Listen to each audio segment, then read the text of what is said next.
नमस्कार दोस्तों, स्वागत है आपका मिशन सक्सेस पर। आज आज है 30 मार्च 2026 और आज हम कवर करेंगे देश दुनिया की वो खबरें जो आपके आने वाले एग्जाम में सीधा सवाल बनकर आ सकती है। अगर आप एसएससी, रेलवे, यूपी पुलिस, लेखपाल की तैयारी कर रहे हैं तो ये वीडियो अंत तक जरूर देखें। तो दोस्तों शुरू करते हैं आज के questions. Question number 1, digital India Bhashini division ने पेंशन सेवाओं में बहुभाषी सुविधा के लिए किसके साथ समझौता किया है? Option A RBI, option B PFRDA, option C SEBI, option D IRDI. बताइए आंसर सही है option B.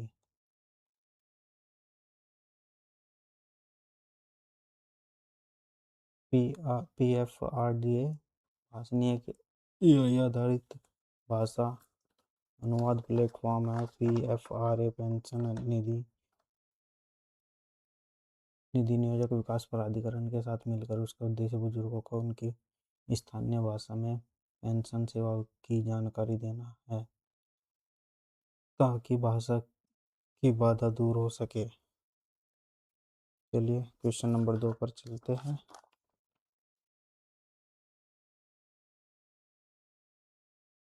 Question number 2, Bhashini platform भारतीय संविधान की अनुसूची 8 की कितनी भाषाओं को सपोर्ट करती है?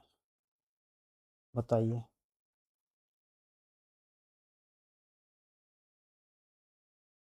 22 भाषाओं को।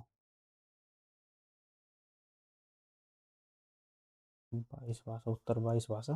भारत के संविधान की 8वीं अनुसूची में कुल 22 आधिकारिक भाषाएं शामिल है।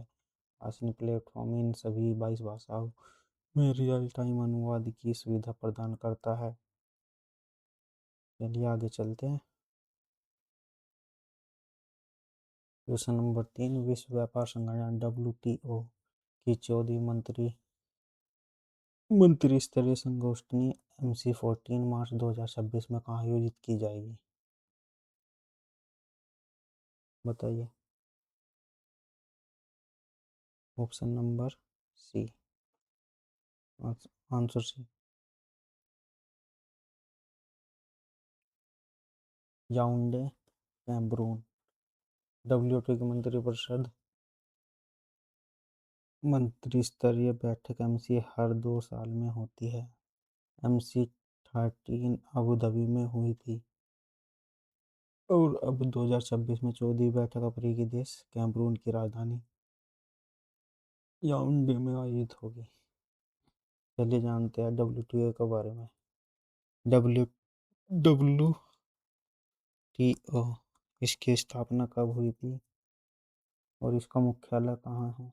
बताइए। स्थापना इसकी 1 जनवरी 1995 में हुई थी और मुख्यालय कहाँ पे है इसका बताइए।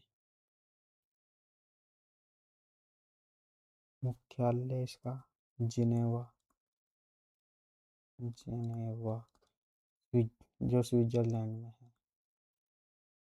स्विट्जरलैंड।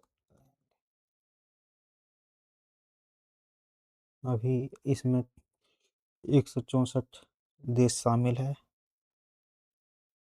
चलिए आगे क्वेश्चन पे चलते हैं। क्वेश्चन नंबर 4, WTO में ई कॉमर्स स्थगन का मुख्य उद्देश्य क्या है? ऑनलाइन शॉपिंग बैन, डिजिटल व्यापार पर सीमा शुल्क न लगाना, टैक्स बढ़ाना, डेटा रेगुलेशन।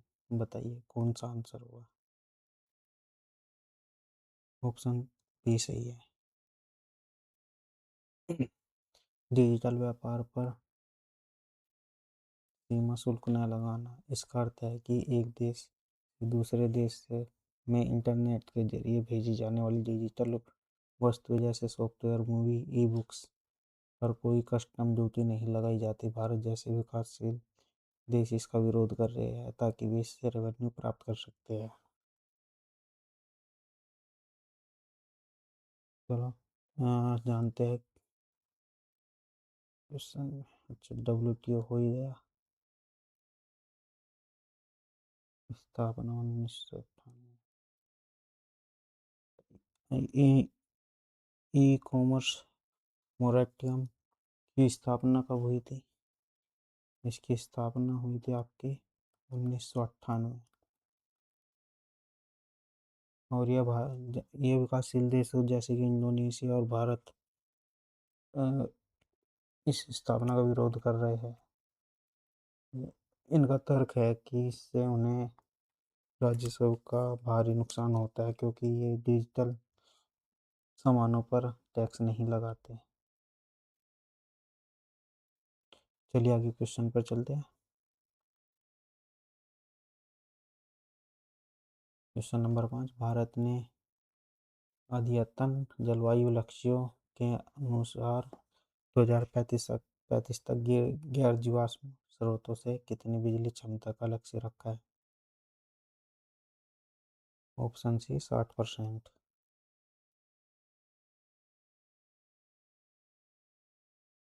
व्याख्या। भारत ने जलवायु लक्ष्यों को बढ़ाते हुए संकल्प लिया है कि 2035 तक हमारी कुल बिजली उत्पादन क्षमता का 60% हिस्सा सौर ऊर्जा, पवन ऊर्जा और अन्य नवीनकरणीय स्रोतों से आएगा। अच्छा दोस्तों, इसमें एक NDC आया था। ये NDC क्या होता है? NDC इसकी फुल फॉर्म है नेशनलिटी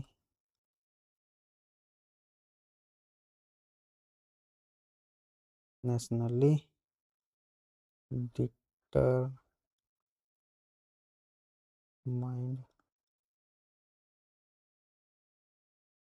कंट्रीब्यूशंस।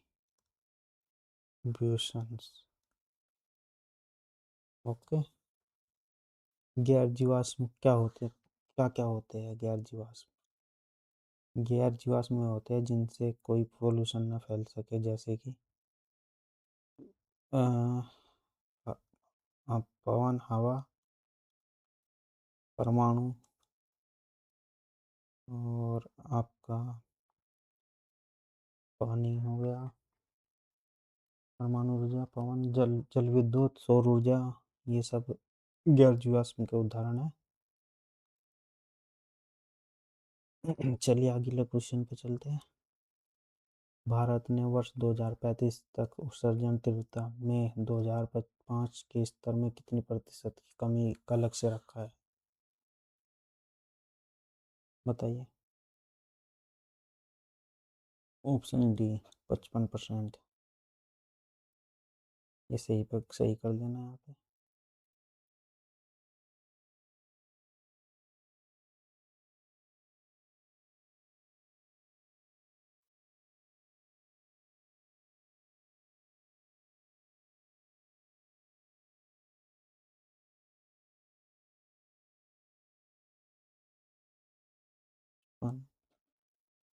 यहाँ पे 55% कर देना। उत्सर्जन तीव्रता का मतलब है GDP की प्रति इकाई होने वाला कार्बन उत्सर्जन। भारत ने इसे 2005 के मुकाबले 55% तक कम करने का नया और कड़ा लक्ष्य निर्धारित किया है।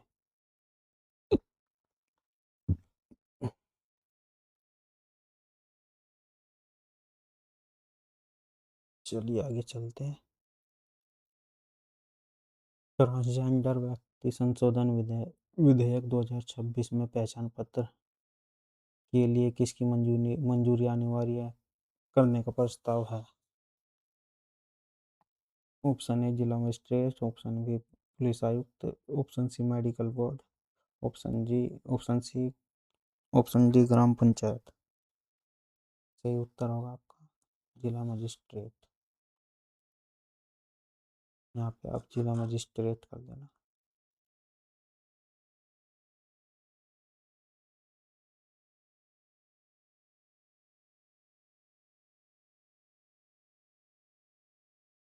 अच्छा, नए संशोधन के अनुसार अब किसी व्यक्ति को ट्रांसजेंडर पहचान पत्र प्रमाण पत्र के लिए जिला मजिस्ट्रेट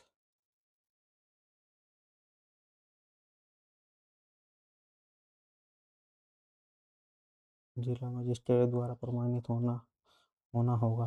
का, कार्यकर्ता इसका विरोध कर रहे हैं क्योंकि वह स्व पहचान के अधिकार को कमजोर करता है। चलिए अगले क्वेश्चन पे चलते हैं, या इसी में कुछ और करना है। चलिए आगे चलते हैं। प्रश्न नंबर 8, किस ऐतिहासिक मामले में सुप्रीम कोर्ट ने ट्रांसजेंडर व्यक्तियों को थर्ड जेंडर के रूप में मान्यता दी है? बताइए कौन सा ऑप्शन होगा।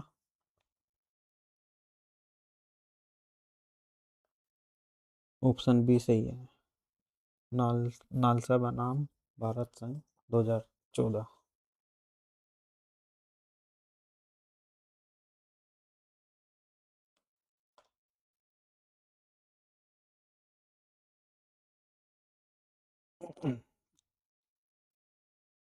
2014 में NALSA national legal service authority फैसले में सुप्रीम कोर्ट ने ट्रांसजेंडर समुदाय को कानूनी रूप से तीसरा लिंग घोषित किया और उन्हें शिक्षा और रोजगार में समान अधिकार देने की बात कही है।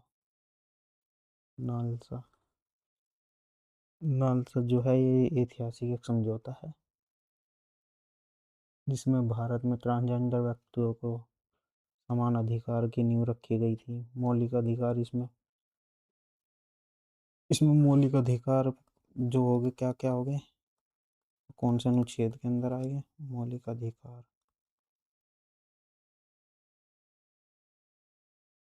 अनुच्छेद कौन से आएगा मौलिक अधिकार में, जो हमें भी समान अधिकार मिलता है इनको भी? अनुच्छेद 14, 15, 16 और जी 21 के तहत मिलने वाले अधिकार ट्रांसजेंडर व्यक्तियों को समान रूप से लागू होता है।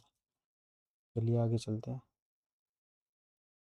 राष्ट्रीय स्मारक और पुनर्वासन मिशन NMMA किस मंत्रालय ने प्रशासनिक नियंत्रण में कार्य करता है? ऑप्शन ए गृह मंत्रालय, संस्कृति मंत्रालय, पर्यावरण मंत्रालय, शिक्षा मंत्रालय। ऑप्शन बी संस्कृति मंत्रालय। NMMA को 2007 में लॉन्च किया गया था। यह संस्कृति मंत्रालय के अधीन भारतीय पुरातत्व सर्वेक्षण द्वारा संचालित किया जाता है ताकि भारत में विस्तारित विस्तारत विरासत को सुरक्षित रखा जा सके। ओके। NMMA, ओके चलो। इसकी स्थापना 2007 में हुई थी, जुलाई 2007 जुलाई में हुई थी। और जी आपका पुरातात्विक सर्वेक्षण वाला ASI, इसकी फुल फॉर्म क्या होगी? आर्केलॉजिकल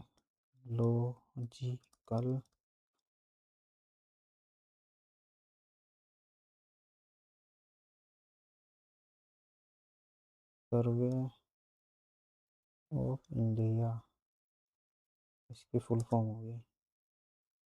इसकी स्थापना स्थापना कब हुई थी? स्थापना इसकी 1861 में हुई थी। किसने की थी? इसके संस्थापक थे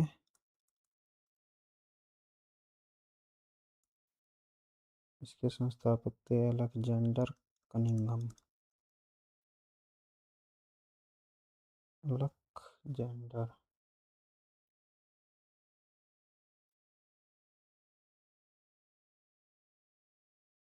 कनिंघम। इन्हें ना भारतीय पुरातत्व के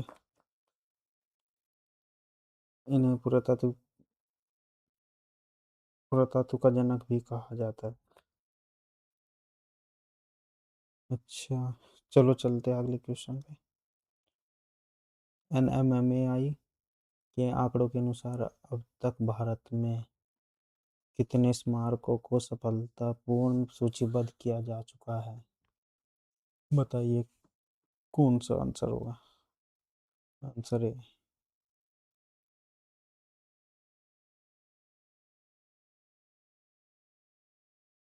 मिशन का लक्ष्य भारत के सुरक्षित और कम ज्ञात स्मारकों को डेटाबेस बनाना है।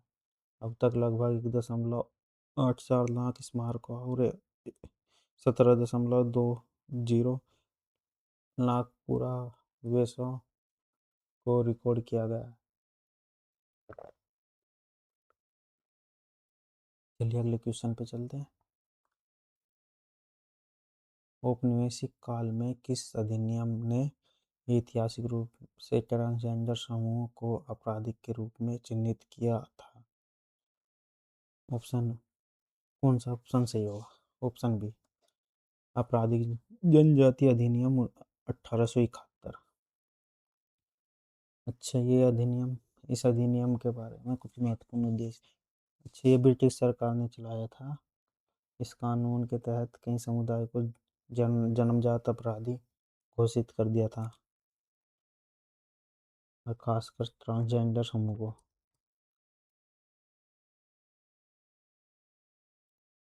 चलिए आगे चलते हैं।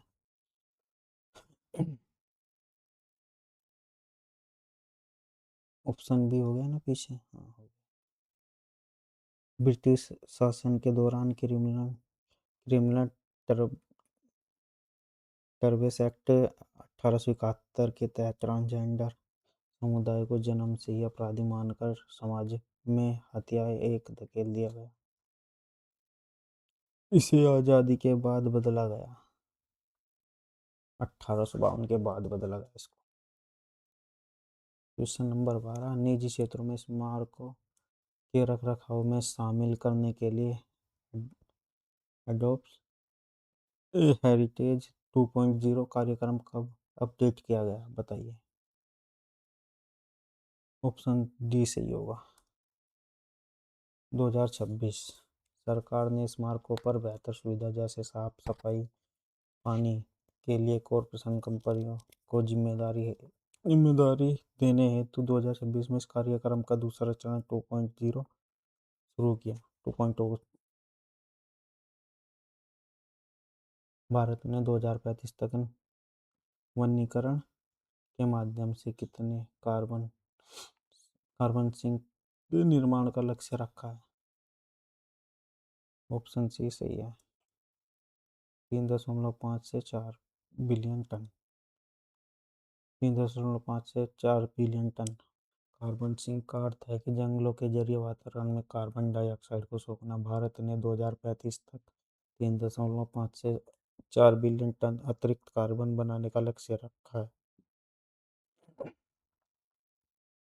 Question number 14, Indian heritage mobile app जो सुरक्षित स्थलों की डिजिटल जानकारी देता किसके द्वारा समर्थित है?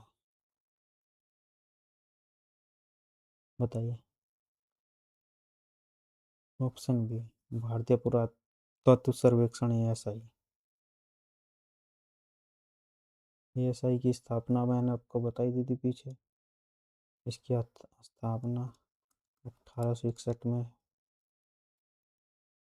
में हुई थी। इसके संस्थापक थे अलेक्जेंडर कनिंघम।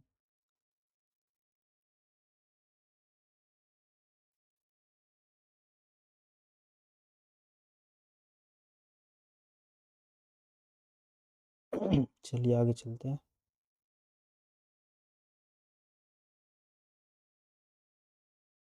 भारतीय पुरातत्व सर्वेक्षण ASI ने पर्यटकों की सुविधा और ऐतिहासिक स्मारकों की हाई रेजोल्यूशन तस्वीरें और मैप उपलब्ध कराने के लिए इंडियन हेरिटेज ऐप लॉन्च किया। क्वेश्चन नंबर 15, विश्व व्यापार संगठन WTO का मंत्री स्तरीय सम्मेलन सामान्यतः कितने वर्ष के अंतराल पर आयोजित किया जाता है? बताइए। प्रत्येक 2 वर्ष में। WTO WTO की सर्वोच्च निर्णय लेने की संस्था। मंत्री स्तरीय सम्मेलन है जिसकी बैठक आमतौर पर हर 2 साल में एक बार आयोजित की जाती है। थैंक यू दोस्तों।